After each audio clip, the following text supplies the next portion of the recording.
Topic है tension.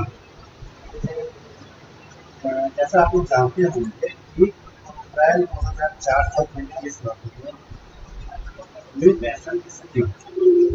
आप लोग इसी के अंदर आते हैं। इसी महीने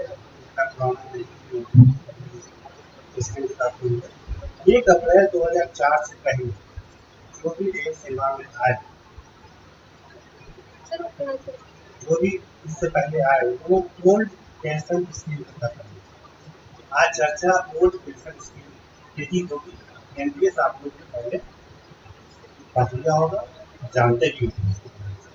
आज हम लोग चर्चा करेंगे ओल्ड पेंशन स्कीम तो 1/4/2004 से पहले जो देश सेवा में आए उनके लागू होता है।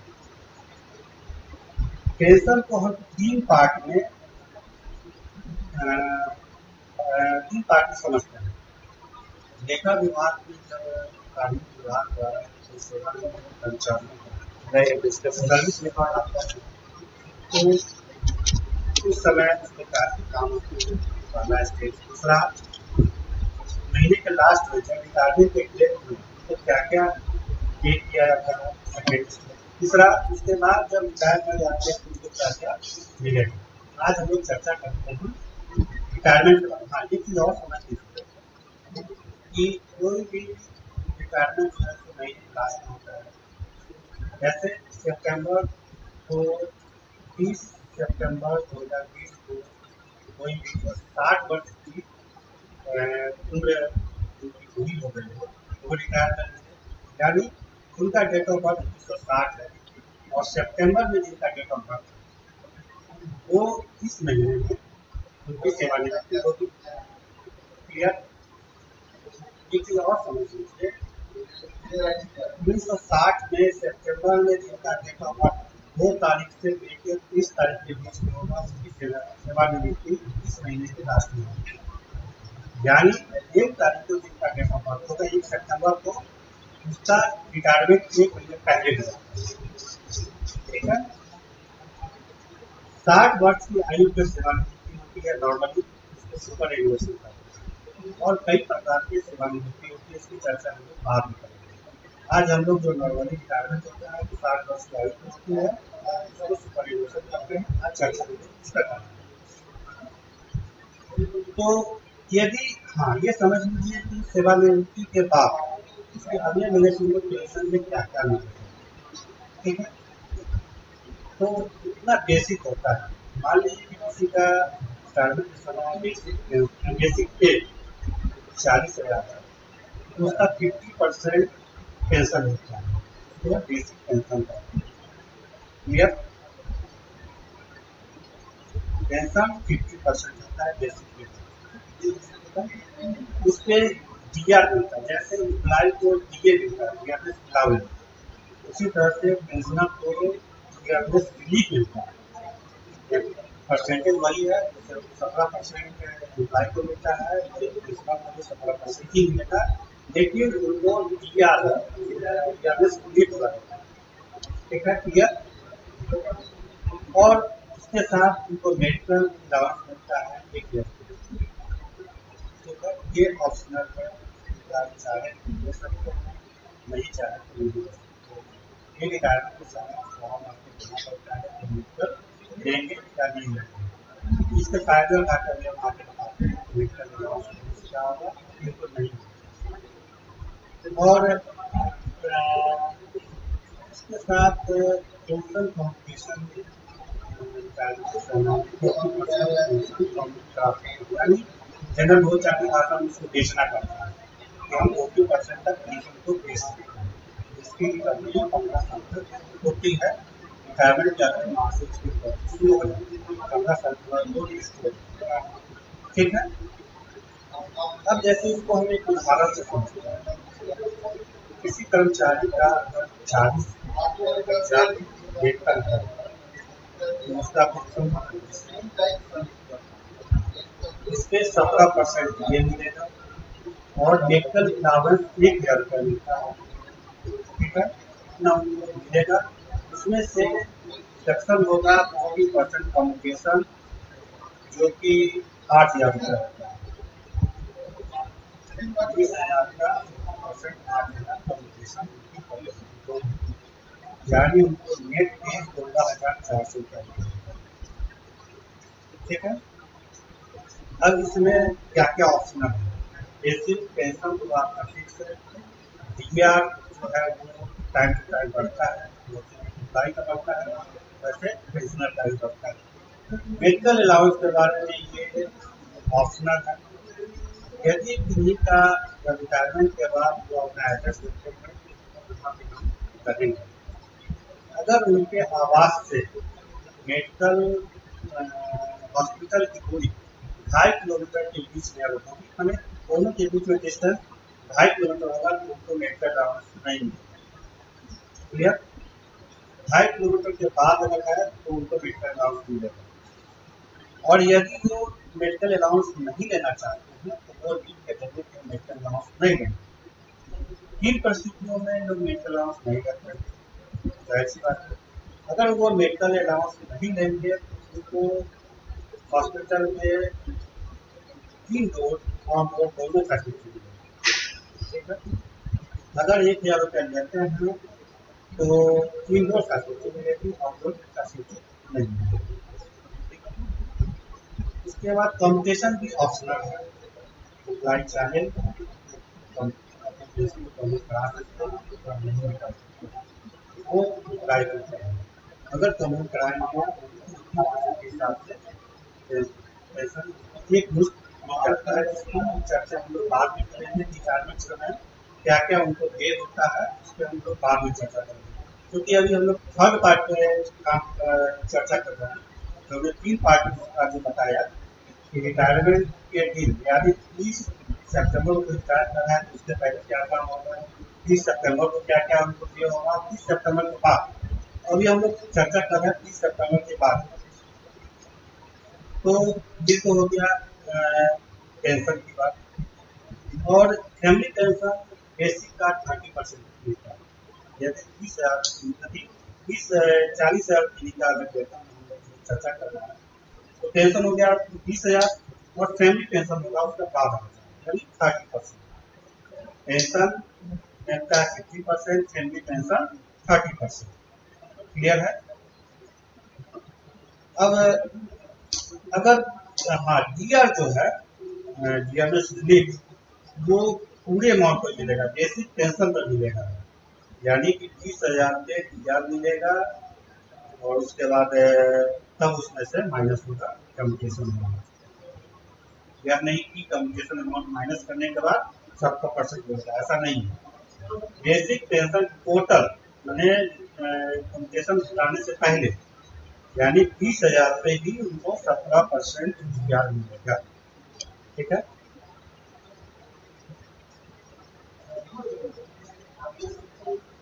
इतना तो हो गया ये पेंशन की बात। और कम्युटेशन ऑफ पेंशन ये जो है तो 1/96 से 40% हो। उसके पहले 1/3 था, 1/3 ही कम्युट होता था पेंशन।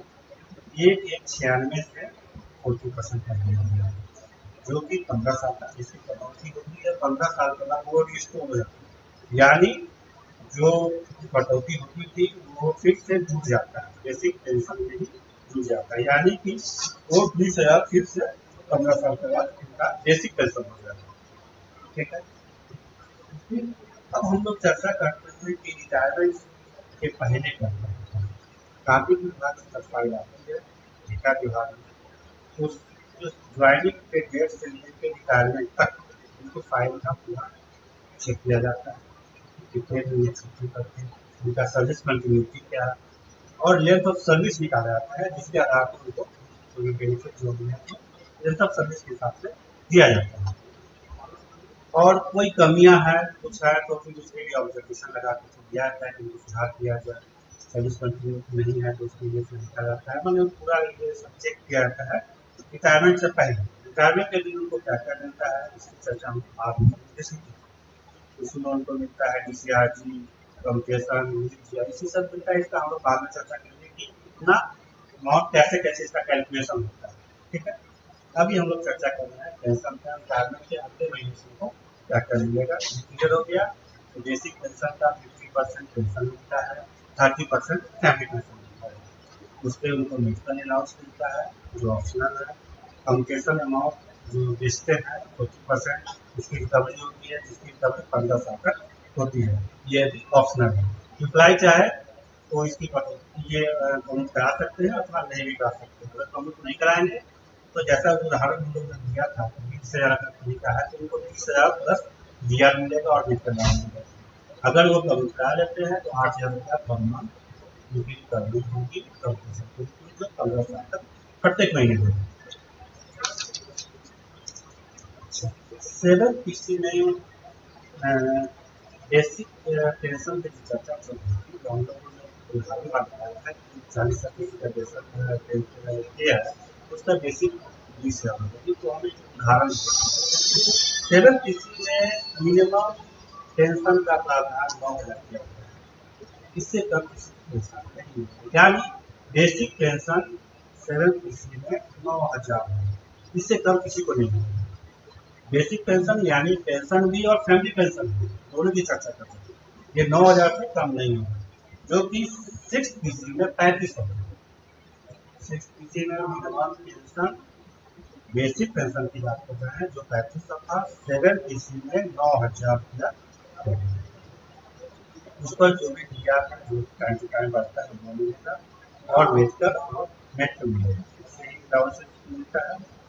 असेंबली पेंशन में चाहिए तो हो गया पेंशन, तो पेंशनर को क्या क्या मिलता है और इन केस पेंशनर तो फैमिली पेंशनर चर्चा किए थे, इस पर 30% फैमिली पेंशन मिलता है। फैमिली पेंशन उनको बिल्कुल पहले तो उनकी वाइफ तो रिटायरमेंट के समय में एक डिस्कशन कराया था कि हमारे इंडिपेंडेंट एक बुकलेट ये बुकलेट से भरा जाता है रिटायरमेंट के समय में, बुकलेट से जो है उसमें पूरा डिटेल्स रहता है फैमिली का और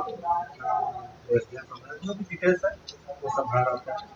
बुकलेट ये जो है हम सब कुछ बनाया था बुकलेट से पीपीओ के साथ चला जाता है। उसमें लिखा रहता है कि कौन कौन फैमिली पेंशन के लिए उनका पूरा डिटेल्स रहता है, डेट ऑफ बर्थ और ये सब की डिटेल्स रहता है। तो पहला फैमिली पेंशन के लगा अगर लेडीज एम्प्लॉई है तो उनके हस्बैंड होंगे, उनके फैमिली पेंशन का, और उनके बच्चे लड़के जो पुत्र होंगे उनको अगर वो 25 साल से कम है तो वो भी फैमिली पेंशन मिलेगा। बेटी जो अनमैरिड वो हकदार, और अगर उनकी शादी जाती है तो वो डिपेंडेंट नहीं कहा जाता है, वो फिर फैमिली पेंशन का हकदार नहीं होता। तो पहला हक है पत्नी का।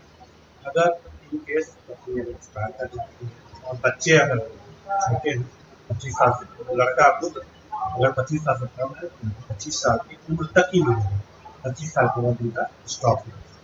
उसके बाद अगर उसका छोटा भाई अगर होगा उसका उम्र उससे कम होगा तो उसकी भी अगर 25 साल की आयु तक 25 वर्ष हो जाएगा उस पर उसका भी स्टॉप हो जाएगा। उसके बाद भी अगर कोई है उसका भाई मैंने एम्प्लॉय का अगर पुत्र उसको मिलेगा, यानी कि पुत्र अगर है तो क्रमशः 25 वर्ष तक मिलेगा ऊपर से नीचे तक।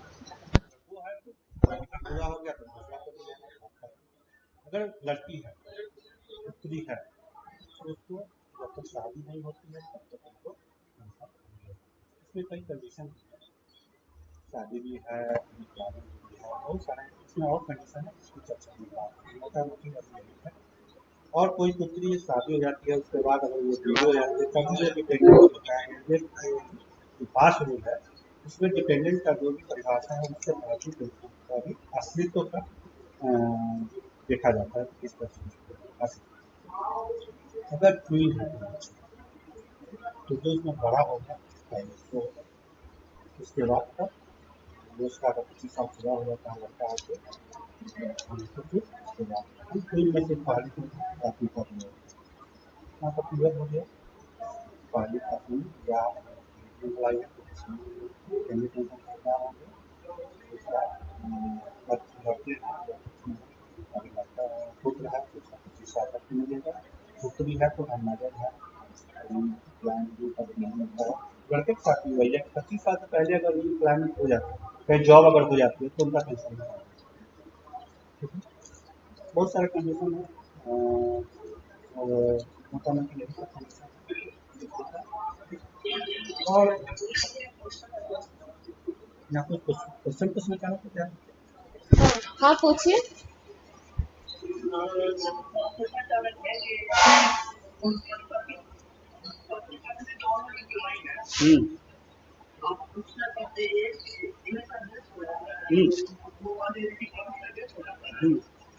तो उनको मिलेगा मिलेगा हाँ फैमिली पेंशन मिलेगा, फैमिली पेंशन मिलेगा।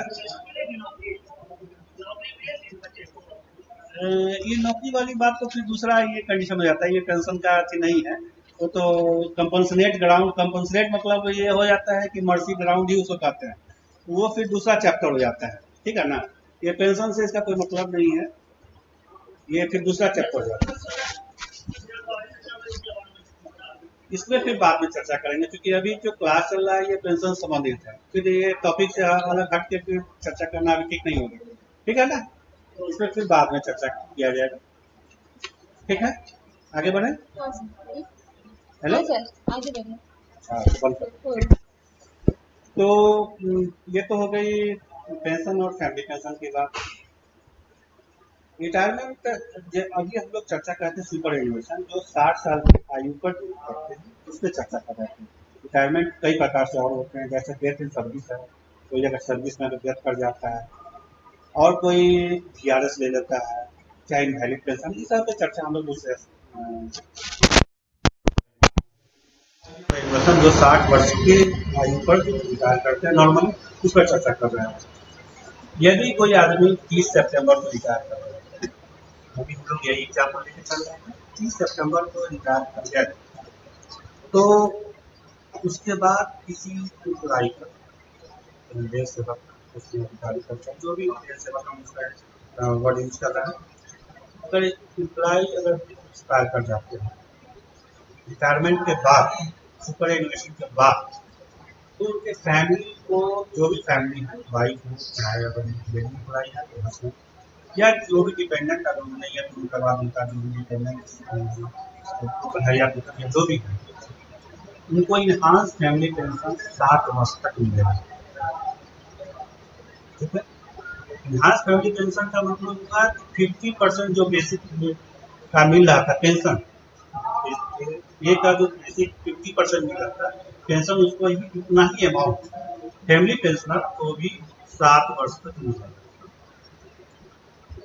नॉर्मली क्या है, फैमिली पेंशन 30% मिलता है, लेकिन इनहांस फैमिली पेंशन 50% हुआ, जो 7 साल तक मिलता है, डेट ऑफ रिटायरमेंट के 7 साल। लेकिन इसमें एक टेक्निकल मामला है, 7 साल हम लोग कह देते हैं रिटायरमेंट के 7 साल बाद, ऐसा नहीं है, 7 साल है, लेकिन जिस मंथ में रिटायर कर रहा है कोई कर्मचारी, बट नेचुरल है कि उस मंथ में उनका डेट ऑफ बर्थ नहीं होगा, क्योंकि 2 तारीख से लेकर 30 सितंबर के बीच में अगर उनका डेट ऑफ बर्थ है, तभी सितंबर में उनका सुपर एनुएशन होगा, 2 तारीख से लेकर 30 तारीख तक, तो इसी बीच में उनका डेट ऑफ बर्थ होगा।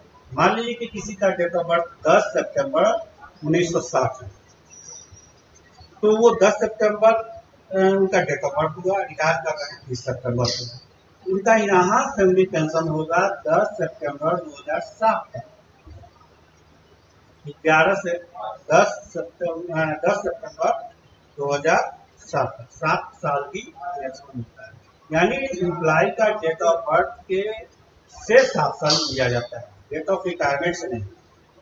क्लियर, ये टेक्निकल मामला आप लोग नोट कर लें।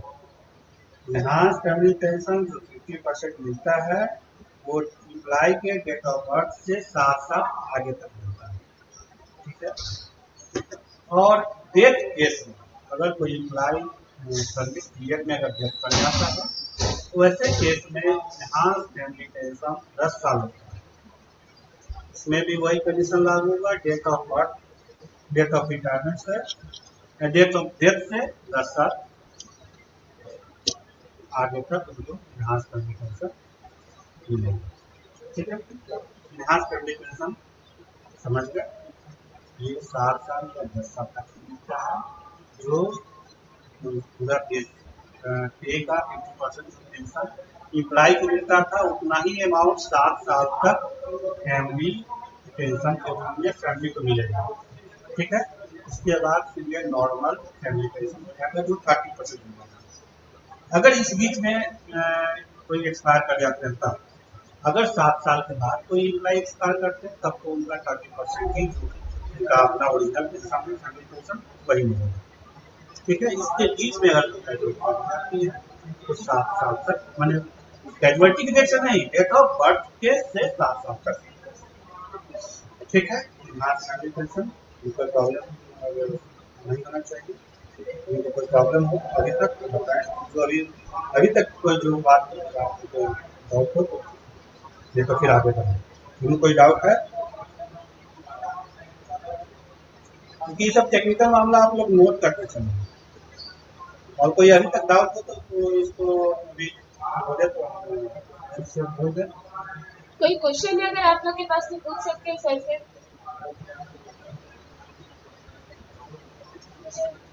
ठीक है, आगे बढ़े। अभी तक हम लोग इनहांस फैमिली पेंशन उसको कहते हैं। इनहांस डेट ऑफ बर्थ से 7 साल आगे तक इनहांस फैमिली पेंशन मिलेगा फैमिली को।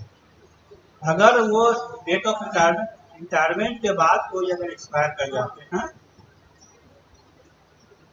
आवाज आ रही है जी, कोई अगर रिटायरमेंट, जैसे मान लीजिए 30 सितंबर का हम लोग ने उदाहरण दिया था, 30 सितंबर के बाद कोई अगर एक्सपायर कर जाते हैं 2007 तक उनका इनहांस फैमिली पेंशन चलेगा। 2007 से पहले कोई अगर एक्सपायर कर जाते हैं एम्प्लॉय रिटायरमेंट के बाद, ठीक है, तो उनके फैमिली को फैमिली पेंशन मिलना है। वो फैमिली पेंशन जो है सो इनहांस फैमिली पेंशन उनको मिलेगा, और जो 50% बेसिक का जो एम्प्लॉय को जो पेंशन मिलता था, जैसे 20,000 जो हम लोग बताया था कि 40 लाख का 20,000 पेंशन मिला था, उनको 20,000 ही मिलेगा 7 साल तक। मैंने 2007 के 10 हम लोग ले लिया था डेट ऑफ बर्थ एग्जाम्पल, 10 सितंबर 2007 तक उनको उनके फैमिली को इनहांस फैमिली पेंशन मिलेगा। ठीक है, और कोई डाउट? कोई डाउट नहीं ना है? ये क्वेश्चन आप लोगों से बहुत मैंने होती है, इनहांस फैमिली पेंशन क्या होता है। इसमें जनरली लोग आप किताब में भी देखेंगे, चाहे इसमें सभी 7 साल होता है, डेथ ऑफ केस में 10 साल होता है, लेकिन ये टेक्निकल है, डेट ऑफ बर्थ इम्प्लाई के डेट ऑफ बर्थ से ही इसको काउंट किया जाता है, ना कि डेट ऑफ रिटायरमेंट से। इसको आप लोग क्लियर समझ लें। हाँ, उसको तो हम लोग फिर सुपर एजुकेशन में वो तो देख सर्विस हुआ उसकी, ठीक है ना, ठीक है ना। अभी हम लोग सुपर एजुकेशन की बात कर रहे थे, उसी समय की अगर डेथ इन सर्विस अगर होता है, और जैसे कोई 58 साल में अगर कोई एक्सपायर कर गया, कोई सर्विस पीरियड में एक्सपायर कर गया, तो उनके फैमिली को 10 साल तक इनहांस करने सरकार कहती है कि 10 साल तक उनको इनहांस करने। ठीक है, ठीक है ना, इनहांस फैमिली पेंशन में कोई डाउट तो नहीं है, ठीक है ना। आगे बढ़े। हाँ, रिटायरमेंट के बाद अगर कुछ एक्सपायर कर जाते हैं, 7 साल 2007 से पहले अगर एक्सपायर कर जाते हैं, मान लीजिए 2005 में तो एक्सपायर कर जाएंगे, मतलब आगे की हम बात कर रहे हैं, तो उनको 2 साल तक 2000 लास्ट डेट जो होगा उनका 10 सितंबर 2007, उसके पहले जब भी एक्सपायर करेंगे तो उनका उस डेट तक 10 सितंबर 2007 तक ही उनको इनहांस करने। अगर इस बीच में कोई नहीं एक्सपायर किया तो उसके बाद 30% मिलता है, और उसके बाद एक्सपायर करता है तो 30% मिलेगा। मैंने फैमिली को 2007 तक अगर कोई एम्प्लॉय एक्सपायर कर जाते हैं तो उनके फैमिली को इनहांस फैमिली पेंशन 10 सितंबर 2007 तक मिलेगा। ठीक है, हाँ 27 सॉरी, हाँ 20 चल जाए 27, ठीक ठीक 27 में 7 साल तक, ठीक है ना। एग्जाम्पल लेकर हम लोग बताए थे, समझने में था सुविधा होगी, इसलिए हम लोगों ने एग्जाम्पल लेकर किया है, एग्जाम्पल बताता हूँ, ठीक है, ठीक। इनहांस फैमिली तो हो गया। अब पेंशनर को 60 साल पे रिटायर कर जाते हैं। उसके बाद जब वो 80 साल के हो जाएंगे, ठीक, 20 साल अगर वो रिटायरमेंट के बाद 80 साल जैसे ही उनका पूरा हो जाएगा, उसके बाद उनको एज पॉइंटर मिलता है, यानी 20% इनहांस कर जाएगा उनका बेसिक पेंशन, ठीक है। इसको एज पॉइंटर कहते हैं, उम्र आधारित पेंशन, इसका नाम है उम्र आधारित पेंशन। जैसे ही उनका 80 साल पूरा हो जाएगा तो उनको 20% एक्स्ट्रा पेंशन मिलना होगा, यानी 20,000 एम्प्लॉय की बात कर रहे हैं, 20,000 रुपया अगर उनका बेसिक पेंशन है तो 20% हो जाएगा, 4,000 रुपया उनका इनहांस हो जाएगा, यानी 24,000 उनका बेसिक पेंशन हो जाएगा। उसको उनको दिया और जो मेडिकल अलाउंस मैंने 80 वर्ष जैसे ही पूरा होगा उनका 20% बेसिक पेंशन इनहांस हो जाएगा।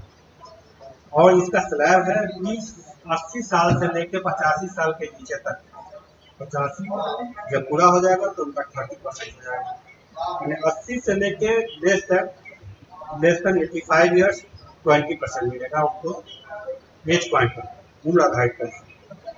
85 टू लेस देन 90 30% मिलेगा, 90 टू लेस देन 95 40% मिलेगा, 95 टू लेस देन 100 ईयर्स 50% मिलेगा, और एबव 100 ईयर्स 100% मिलेगा। जैसे आपको बताते उम्र आधारित पेंशन क्या है। कोई अगर रिटायर करते हैं 60 साल पे, 2020 में रिटायर कर रहे हैं तो 2040 में 20 साल के बाद उनका उम्र हो जाएगा 80 साल। उस जैसे ही 80 साल पूरा होगा उनका 20% पेंशन इनहांस कर देगा, उम्र आधारित पेंशन बढ़ जाएगा, यानी कि 20,000 जो हम लोग ज़्यादा में देंगे उसका 4,000 रुपये बढ़ जाएगा 24 साल तक। जब 85 साल के जब हो जाएंगे तब फिर 30% बढ़ जाएगा, फिर 90 साल के जब हो जाएंगे तब 40% हो जाएगा, 95 ईयर्स हो जाएंगे तो 50% इनाफ हो जाएगा, मतलब 20,000 का 10,000 और हो जाएगा, 30,000 उनका बेसिक पेंशन हो जाएगा। और जब 100 ईयर्स जब पूरा कर लेंगे तो 100% और उनका जुड़ जाएगा, 20,000 प्लस 20,000 40,000 उनका बेसिक, इसको उम्र आधारित पेंशन करते हैं, जो उम्र के साथ ये बढ़ जाता है। फिर से बोल देते हैं, 80 वर्ष पूरा होने पर 20% बढ़ता है, 85 साल पूरा हो जाएगा तो 30% बढ़ता है, 90 ईयर्स के जब हो जाएंगे तो 50% बढ़ेगा, 95 ईयर्स के हो जाएंगे तो 50% बढ़ेगा, और जब 100 जब पूरा कर देंगे तो उससे ज़्यादा हो जाएगा तो 100% उनका बेसिक पेंशन भी चूज सकते हैं, इसको उम्र आधारित पेंशन। 90 साल में कितना होता है? 90 साल में 40%। फिर से नोट कर लें हम लोग, 80 पर 20 हो जाएगा, लेस देन 85, 85 से कम, 80 से लेकर 85 से नीचे 20%, ठीक है।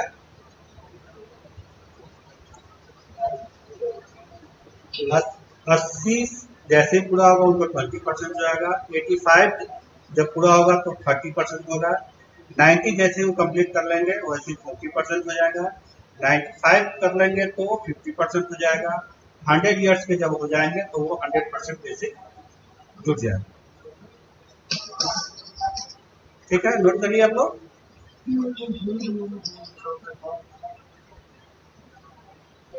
ठीक है। ये हुआ उम्र आधारित पेंशन,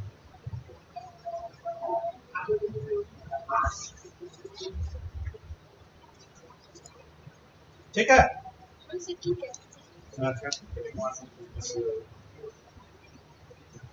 अब हम लोग कितना तो हो गया रिटायरमेंट के बाद क्या करना होता है, एक बार फिर से आप लोग समझ लें। बेसिक पे जो का 40,000 है, इनका बेसिक पेंशन होगा 20,000, 50% पेंशन होता है, 30% फैमिली पेंशन होता है, ठीक है। अगर कोई पेंशन को प्रमोट कराते हैं, दो चार की भाषा में अगर भेज देते हैं तो 40% बिकता है मैक्सिमम। ठीक है, उसकी रिकवरी होती है रिटायरमेंट के अगले महीने से, जो 15 साल तक चलता है। यदि 20,000 उनका बेसिक पेंशन है तो 8,000 रुपये उनकी रिकवरी होगी, जो प्रत्येक माह 15 साल तक होगी। लेकिन जब फैमिली ये पेंशनर का डेथ हो जाएगा तो कम्युनिकेशन का जो कटौती होती थी वो फैमिली पेंशन से कटौती नहीं होती। ठीक है, कम्युनिकेशन की रिकवरी सिर्फ इम्प्लाई के पेंशन से होगा, इस चीज को भी आप लोग नोट कर लें। कम्युनिकेशन की रिकवरी सिर्फ इम्प्लाई नहीं, पेंशनर, इम्प्लाई तो रिटायर करेगा तो पेंशनर हो गया, तो पेंशनर के ही से कटौती होगी। उसके फैमिली पेंशनर जब वो एक्सपायर कर जाते हैं 15 साल के पहले, तो फैमिली पेंशनर से कम्युनिकेशन की रिकवरी नहीं होती। ठीक है, 15 साल अगर वो इम्प्लाई जीवित रह जाते हैं तो 15 साल के बाद वो रिस्टोर में आता है, यानी जो रिकवरी थी वो बंद हो जाएगी। 8,000 जो उनकी रिकवरी हो रही थी, एक एग्जाम्पल जो हम लोगों ने बताया था, वो 8,000 रुपया फिर से उनका रिस्टोर हो जाएगा। उनका बेसिक पेंशन हो जाएगा 20,000।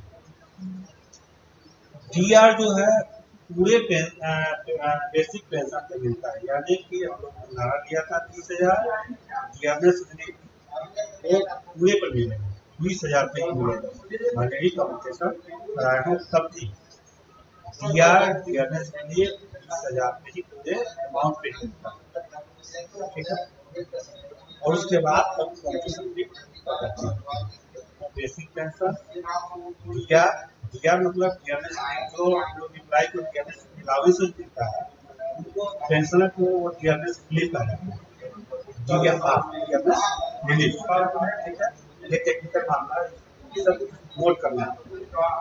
डी और डीआर पेंशनर को मिलता है अमाउंट वही 17% ही मिलेगा, लेकिन उनको बोला जाता है डीआरएस रिलीफ, महंगाई राहत।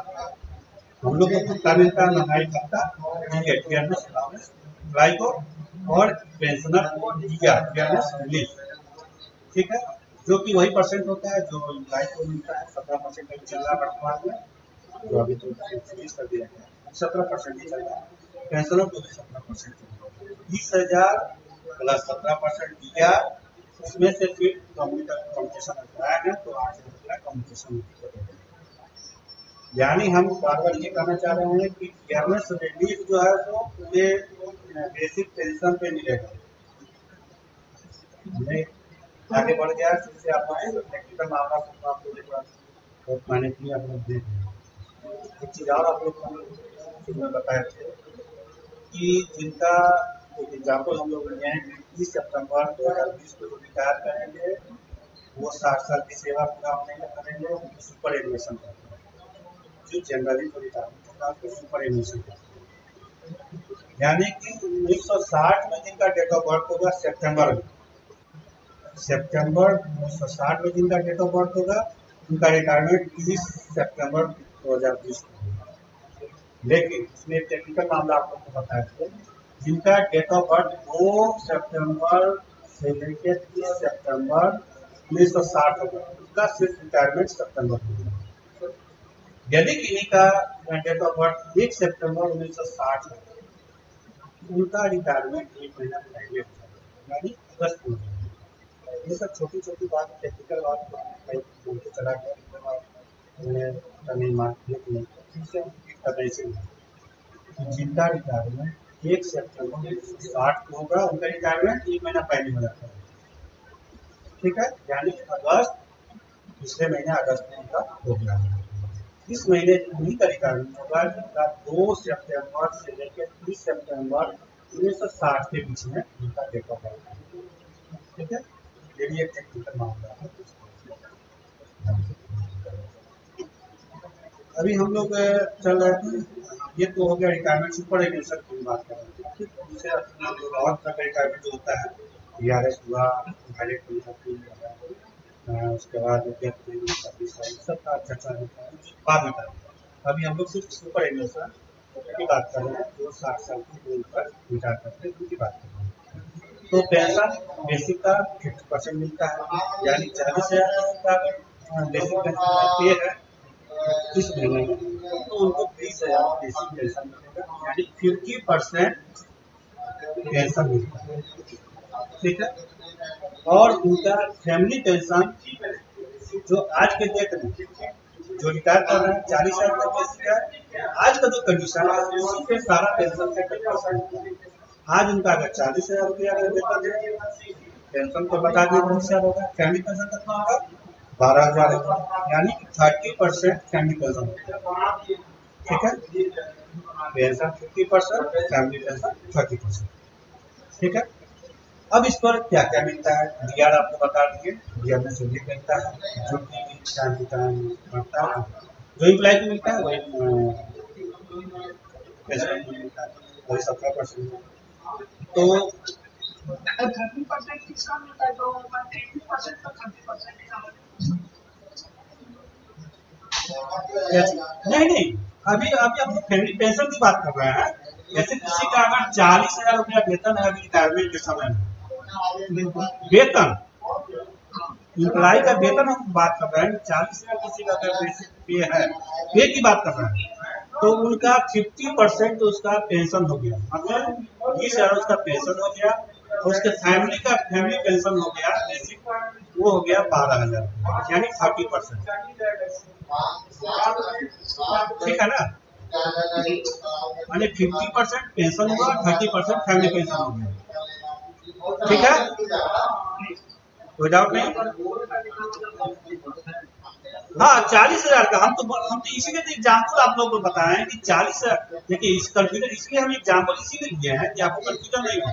40,000 रुपया अगर किसी का वेतन है, ठीक है, इस महीने अगर रिटायर कर रहे हैं, 40,000 रुपया अगर उनका वेतन है पे, तो उसका पेंशन कितना फिक्स होगा 20,000, यानी 50% उसका पेंशन फिक्स होता है। ठीक है। और आज के वेतन पे ही फैमिली पेंशन का भी निर्धारण होता है, तो वो फैमिली जो उनके फैमिली को फैमिली पेंशन मिलेगा वो 30% मिलेगा, जो अमाउंट आता है 12,000। ठीक है, इसमें कोई डाउट तो नहीं हो रहा, हम इसलिए एग्जाम्पल के साथ आपको बता रहे हैं कि आपको कोई डाउट नहीं हो। ऐसे अगर सीधे बता देते तो आप हो सकता है कि आप कंफ्यूज नहीं करते, इसीलिए एग्जाम्पल एक लिए हैं 40,000 वेतन का, और उसमें हम लोगों ने कैलकुलेट करके बताया कि 20,000 रुपया उनका पेंशन हो जाएगा और फैमिली पेंशन 12,000 हो जाएगा।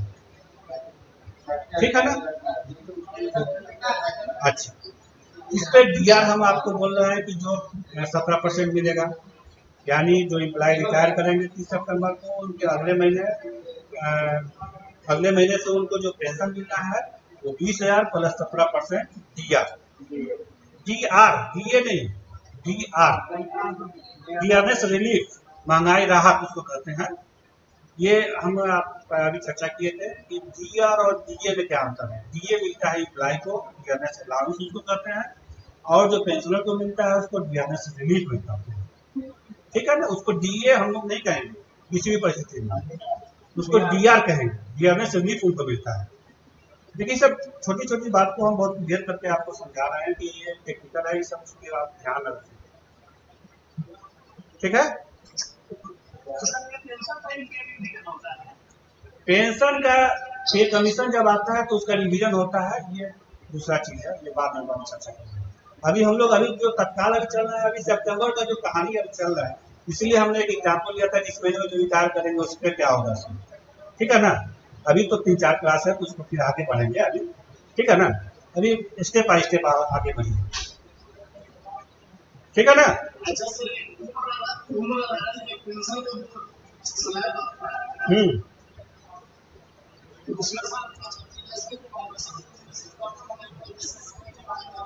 हाँ नहीं 75 पे नहीं, 80 ईयर्स पे हम बोल रहे हैं कि 20% डिमांड होगा। उम्र आधारित जो पेंशन है, नहीं नहीं रिटायरमेंट से 60 एज हम बोल रहे हैं यार, हम तो एज बोल रहे हैं। तो हाँ 80 जैसी उनका। हाँ बोलिए। नहीं नहीं नहीं नहीं नहीं, ये क्लियर है। नहीं तो ये फिर से देख लीजिएगा, ये 80 सही है, ठीक है। ये कंफर्म है, आपको इसको फिर से आप देख लीजिएगा, पता नहीं कहाँ पर है, नहीं जानते हैं, इसको आप फिर से कंफर्म कर लीजिएगा, ठीक है। ये हम जो बता रहे हैं ये एकदम सही है।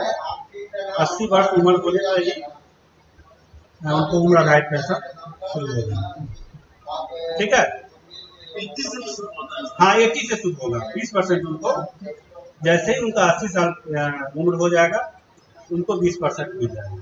हाँ एक चीज और समझ लीजिए, ये सिर्फ पेंशनर के 7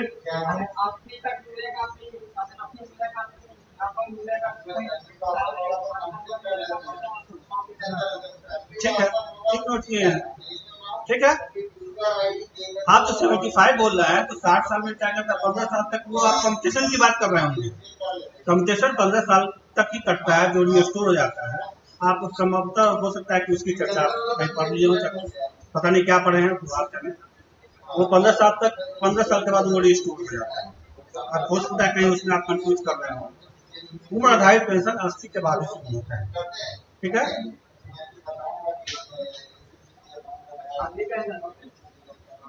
ठीक है ना, और कोई अभी तक doubt?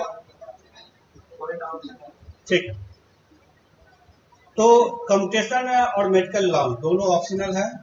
Medical allowance employee retirement समय ले भी सकता है, नहीं भी ले सकता है। अगर 2.5 किलोमीटर के अंदर में उनका आवास है, रेलवे के हॉस्पिटल के से उनके आवास की दूरी अगर 2.5 किलोमीटर है तो उनको मेडिकल अलाउंस नहीं मिलेगा।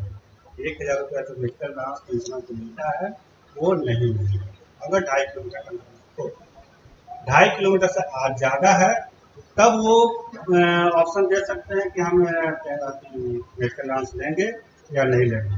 यदि नहीं लेंगे तो उनको 1000 रुपया नहीं मिलेगा, अगर लेंगे तो 1000 रुपया मिलेंगे। अब क्वेश्चन ये होता है कि क्यों नहीं लेगा। नहीं लेने से एक फायदा क्या है, जब वो हॉस्पिटल डेटो हॉस्पिटल में जाएंगे दिखाने तो उनको इंडोर और आउटडोर दोनों फैसिलिटी मिलेगी। यदि 1000 रुपया लेते हैं तो आउटडोर फैसिलिटी को नहीं मिलेगी। इसीलिए कुछ लोग अपना देख लेते हैं सुविधा कि हमको इंडोर आउटडोर दोनों लेना है, एक में हम नहीं लेते हैं। अगर इंडोर सिर्फ लेना है तो ठीक है। मेडिकल अलाउंस के लिए ये हो गया, ये ऑप्शनल है, इम्प्लाई को लेना होता है कि हमको लेना है या नहीं लेना है। ये भी साथ अगर लेना है तो क्लियर करना पड़ता है कि हमारा आवास रेलवे हॉस्पिटल से 2.5 किलोमीटर से ज़्यादा है, और जो अभी आवास का वो देते हैं कि हम रिटायरमेंट के बाद यहाँ रहेंगे, उनका वेरीफाई किया जाता है। आजकल तो गूगल से भी डिस्टेंस देख लिया जाता है, आजकल तो ऑडिट वाले लोग आते हैं करने तो वो भी चेक करते हैं कि जो इन्होंने दिया था, पहले तो ऐसा नहीं था, अब तो गूगल पे भी सर्च हो जाता है इनका आवास जो है रेलवे हॉस्पिटल से कितना दूरी है। अगर 2.5 किलोमीटर के अंदर में आ गया तो वो फिर उनको नहीं मिलेगा। ये भी एक टेक्निकल मामला देख लें, 2.5 किलोमीटर के अंदर में अगर है उनका आवास रेलवे हॉस्पिटल से तो उनको मेडिकल फैसिलिटी नहीं मिलेगी। 2.5 किलोमीटर से ज़्यादा है तो उनको मेडिकल फैसिलिटी मिलेगी। ये ऑप्शनल है, अप्लाई चाहे तो दे सकता है, नहीं तो नहीं भी दे सकता है, ठीक है। लेने और नहीं लेने और नहीं लेने में क्या फायदा है, ये मतलब हॉस्पिटल में फैसिलिटी लेना है, इसका फैसिलिटी लेना है, इंडोर आउटडोर इसके लिए अपना होगा। कम्यूटेशन ये अभी ऑप्शनल है। कम्यूटेशन का मतलब कि बोलचाल की भाषा में पेंशन को बेचना कर, समझने की भाषा में, ये लिखने की भाषा नहीं है, समझने की भाषा है। अमूल कराते हैं लेकिन पेंशन को बेचते हैं। तो जो पेंशन बेचते हैं वो मैक्सिमम 40% होता है, लेकिन 96 से पहले ये कॉन्ट्रैक्ट है, लेकिन 96 के बाद उसको बढ़ा के 40% कर दिया गया। यह भी ऑप्शनल है, कोई भी होता है जो कर रहा है इम्प्लाई उसको लिख के देना पड़ता है, पेंशन का कराएंगे जो कराते हैं तो उनका 40% 20,000 बेसिक पेंशन हम लोगों ने जहाँ उदाहरण लिया था, यानी यहाँ से कॉपी होगी जो 15 साल तक प्रत्येक महीने होगी। यदि 15 साल से पहले कोई इम्प्लाई अगर एक्सपायर कर जाता है तो यह कटौती फैमिली के पेंशन से नहीं होगी। क्लियर? यानी कम्युनिकेशन की रिकवरी सिर्फ पेंशनर के ही पेंशन से होगी, फैमिली पेंशनर से नहीं होगी। ठीक है, जो हो गया, दो चीज ऑप्शनल है, दो चीज मिलेगा ही मिलेगा। बेसिक पेंशन 50% होता है, फैमिली पेंशन 30% होता है। इसके बाद इनहांस फैमिली पेंशन की चर्चा की थी हम लोग ने, जो कि डेट ऑफ बर्थ रिटायरमेंट जिस मंथ में है उसकी डेट ऑफ बर्थ इसी महीने में होना है, बर्थ नेचुरल है। उस डेट से 7 साल तक इनहांस फैमिली पेंशन का पीरियड होता है। इस बीच में अगर कोई एक्सपायर कर जाते हैं इम्प्लाई, तो उनके फैमिली को इनहांस फैमिली पेंशन मिलेगा जो कि 50% है, यानी कि 20,000 ही जो इम्प्लाई को मिल जाता है, वही 20,000 अमाउंट 50% वही होता है। 50 जो 20,000 2027 तक या 10 सितंबर का जब हम मिले थे, 10 सितंबर 2027 तक इनको इनहांस फैमिली पेंशन मिलेगा, अगर इस बीच में कोई भाई एक्सपायर कर जाता है तो। उसके बाद अगर एक्सपायर कर जाता है तो बात नहीं, तो इनहांस जो पीरियड है वो तो खत्म हो गया, उस पर नॉर्मल पीरियड आ जाता है। तो जो जो फैमिली पेंशन है 30% जो उनको पे है वही मिलेगा। मैंने एक 7 साल का एक दिया गया है जो फैमिली पेंशन बताते हैं। इसकी किसी का रिटायरमेंट के बाद अगर कोई एक्सपायर कर जाते हैं तो इनहांस फैमिली पेंशन 7 साल तक मिलेगा। इसमें टेक्निकल मामला आप लोग एकदम नोट कर रहे हैं, डेट ऑफ रिटायरमेंट से नहीं, डेट ऑफ बर्थ से काउंट किया जाता है। ठीक है सर, मैक्सिमम मिनिमम पेंशन और परिवार पेंशन कितना है? हाँ, ये 6 पीसी में 3500 रुपया था, जो कि बढ़ा के 7 पीसी में 9,000 मिनिमम, इससे कम हो ही नहीं सकता है। मैक्सिमम का तो जो कैलकुलेशन पे आएगा वो तो मैक्सिमम है, उसमें मैक्सिमम का कोई राशि नहीं है। मैक्सिमम जो उनका बनेगा वो मिलेगा, उसमें कोई रिस्ट्रिक्शन नहीं है कि हाँ मैक्सिमम कितना मिलेगा। वो डीसीआरसी को जो पेमेंट वगैरह जो बताएंगे रिटायरमेंट से क्या मिलता है उसमें हम लोग का कुछ है नहीं। लेकिन पेंशन में ऐसा नहीं है, पेंशन जो उनका बनेगा वो, लेकिन एक मिनिमम कर दिया गया है कि इससे नीचे उनका बेसिक पेंशन तो 9,000 से नीचे की उनका आएगा भी नहीं, कि जब 18,000 से तो आजकल शायद अप्लाई का शुरू ही होता है, तो रिटायरमेंट के समय उनका 18,000 बेसिक होना संभव नहीं है सभी किसी में। तो 9,000 तो फैमिली पेंशनर का हो ही नहीं सकता है 18,000 पे रिटायरमेंट के समय में। हाँ, ये होता है फैमिली पेंशनर का इंटरेस्ट पुराना है तो उसकी चर्चा करते हैं। ये पुराने वाले के लिए आता है, नया वाला में उसका भी 30% थोड़ा सा नहीं आना चाहिए। ये बना दिया जाए कि 9,000 से कम पेंशन या फैमिली पेंशन 7 पीसी में नहीं होगा। ठीक है, परिवार पेंशन मिनिमम 9,000। हाँ, किसी भी तरह का पेंशन, पेंशनर को पेंशन या फैमिली पेंशन 9,000 से नीचे नहीं होगा, मैंने मिनिमम पेंशन 9,000 होगा। बेसिक किसी बात कर रहे हैं, उसमें फिर डीआर और जो भी है वो तो अलग चीज है, अभी सिर्फ बेसिक की बात कर रहे हैं। बेसिक 9,000 से नीचे नहीं। 7 लाख रुपया ऐसा तो ऐसा तो हम देखे नहीं है, ऐसे हम देख के बताएंगे, ऐसा तो हमें नॉलेज नहीं है कि मैक्सिमम का कुछ इसको नहीं होता है। ऐसे हम क्लियर कर लेंगे अपनी, जैसा आप बोले हम तो समझ रहे हैं, ऐसा कुछ नहीं, देख लेंगे उसको, फिर से चर्चा कर लेंगे, इसको नोट कर लेते हैं। ठीक है, इसको क्लियर कर लेंगे अगले क्लास में। ठीक है,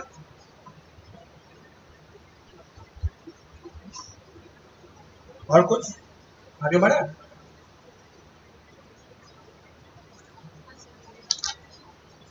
एज वाला भी आप लोग नोट कर लें, एज को आइटम आज आगे नहीं बढ़ते, इसी को फिर हम लोग 5 मिनट समय है, जैसे जो आपको नोट करना चाहिए।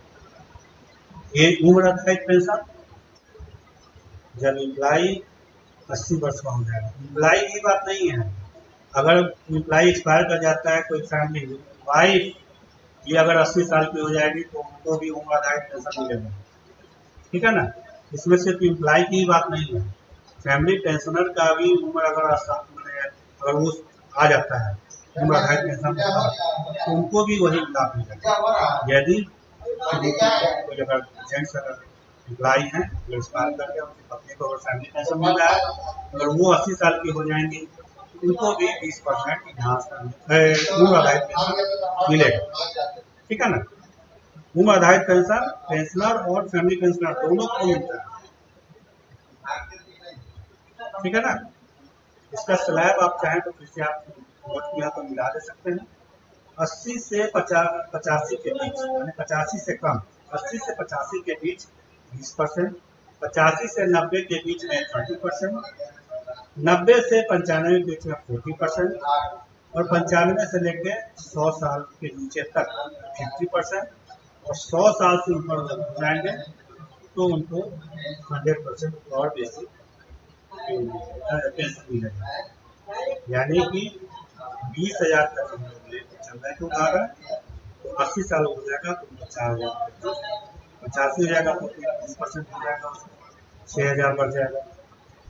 मैंने 20 + 6, ये नहीं कि वो 4,000 पे बढ़ गया, ये नहीं, मैंने बेसिक का बढ़ते जाता है 20, 30, 40, 50 और 100 साल का जब हो जाएगा तो 20,000 + 20,000, 40,000 का बेसिक। ठीक है। अब एक बीच में आप लोग ने चर्चा किया था कि इनका कम बढ़ता है, जब पे कमीशन आता है तो उनका पे रिवाइज, तो वो रिवीजन का एक अलग तरीका है।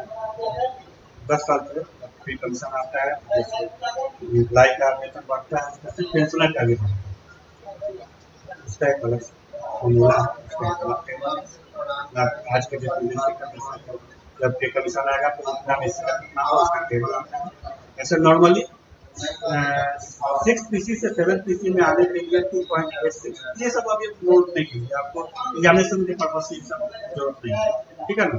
आप मोटा मोटी यही समझे कि 10 साल के जब पेंशन होता है तो जिस तरह से इम्प्लाई का वेतन का फिक्सेशन होता है उसी तरह से पेंशनर का भी पेंशन का फिक्सेशन होता है। 10 साल पे उनका भी इन्हांस करता है, मैंने इन्हांस नहीं कहेंगे, बढ़ जाता है। इन्हांस मैंने इसलिए नहीं कर रहा कि इन्हांस पे फिर फैमिली पेंशन में आप उसको आप कंफ्यूज करना है, मैंने फिर उनका पेंशन जो है रिवाइज हो जाता है, उसको रिवाइज पेंशन। ठीक है। तो 2-3 मिनट है आगे माना नहीं है, उसी में और कोई डाउट हो जिससे आप क्वेश्चन कर सकते हैं। इसमें छोटा छोटा बात है, इसमें से यही आपको कुछ ऑब्जेक्टिव क्वेश्चन सब इसमें से निकल के आएंगे। टेक्निकल मामला सब आप लोग कई बार मैंने रिपीट करके आप लोगों को बताया, अब आप लोगों ने नोट कर लिया होगा। कोई डाउट है तो फिर से आप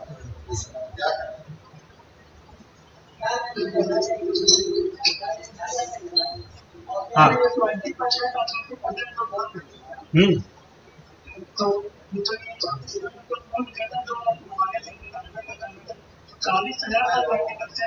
नहीं, पेंशन बेसिक पेंशन का 20,000 का, हम 4,000 हम बोल रहे हैं, 20,000।